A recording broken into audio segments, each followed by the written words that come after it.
លោកលោកស្រីត្រូវតែសេចក្ដីចិត្តទីគោរពជាបន្តទៅទៀតនេះសូមអញ្ជើញទស្សនាព័ត៌មានជាតិរបស់ទ្រទស្សន៍ជាតិកម្ពុជាដែលមានជាបន្តបន្ទាប់ដូចតទៅឧត្តមស្នេហ៍តូហួតសុធីស្នងការនៃស្នងការដ្ឋាននគរបាលខេត្តសៀមរាបបានជំរុញនឹងណែនាំដល់ប្រជាការពារតាមមូលដ្ឋាននានាក្នុងទូទាំងខេត្តសៀមរាបត្រូវយកចិត្តទុកដាក់សហការនិងចូលរួមជាមួយអាជ្ញាធរមូលដ្ឋាននិងកម្លាំងមានសមត្ថកិច្ចដើម្បីរក្សាសន្តិសុខសណ្ដាប់ធ្នាប់របៀបរៀបរយក្នុងមូលដ្ឋានឲ្យបានហ្មត់ចត់ជាពិសេសពិធីតាមវត្តអារាមនិងទីកំសាន្តផ្សេងនៅក្នុងពេលចូលឆ្នាំថ្មីប្រពៃណីជាតិខ្មែរខាងមុខនេះគណៈដែលរដ្ឋបាលខេត្តនិងសហភាពសហព័ន្ធយុវជនកម្ពុជាខេត្តសហការរៀបចំព្រឹត្តិការណ៍និងកម្មវិធីកម្សាន្តជាច្រើននៅតាមបណ្ដោយដងស្ទឹងក្នុងក្រុងសៀមរាប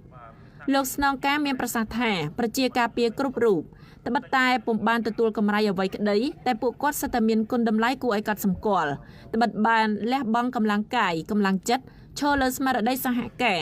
ចូលរួមរក្សាការពារសន្តិសុខសណ្ដាប់ធ្នាប់របៀបរៀបរយសាធារណៈជាមួយអាជ្ញាធរនៅក្នុងមូលដ្ឋានហើយការផ្ដល់ព័ត៌មានពីប្រជាការពារទៅកាន់អាជ្ញាធរមានសមត្ថកិច្ចគឺជាកត្តាសំខាន់ដើម្បីសមត្ថកិច្ចយកទៅពិនិត្យពិចារណានិងវិភាគក្នុងការគ្រប់គ្រងនិងចាត់វិធានការទៅលើមុខសញ្ញាសង្ស័យទាំងឡាយទាំងមុខសញ្ញាព្រហ្មទណ្ឌនិងមុខសញ្ញាសន្តិសុខការថ្លែងដូចនេះធ្វើឡើងក្នុងឱកាសដែលវត្តប្រាសាទគោកចកសហការជាមួយរដ្ឋបាលសង្កាត់គោកចកក្រុងសៀមរាបចែកជូននៅគ្រឿងឧបភោគបរិភោគមានអង្ករភេសជ្ជៈនិងគ្រឿងទេសមួយចំនួនជូនដល់ប្រជាការពារប្រមាណជាង400នាក់មកពីភូមិទាំង8របស់សង្កាត់ព្រះគ្រូវិចិត្រវង្សាហែមកំសានញាតិធម្មទីប្រឹក្សាពុទ្ធិកសមាគមកម្ពុជារដ្ឋចៅអធិការវត្តប្រាសាទគោកចកមានថ្នាក់ដឹកការថា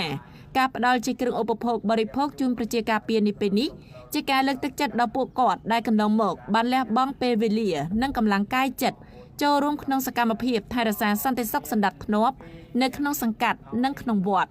លើសពីនេះដើម្បីអបអរសាទរក្នុងឱកាសពិធីបុណ្យចូលឆ្នាំថ្មីប្រពៃណីជាតិខ្មែរនាពេលឆាប់ៗខាងមុខសម្រាប់ទំនុកបម្រុងក្នុងជីវភាពប្រចាំថ្ងៃរបស់គ្រួសារពួកគាត់ខណៈដែលប្រជាការពារទាំងអស់នឹងជាប់រវល់ក្នុងបេសកកម្មការពារសន្តិសុខសណ្ដាប់ធ្នាប់របៀបរៀបរយសាធារណៈតាមមូលដ្ឋានវត្តអារាមនិងទីប្រជុំជននានា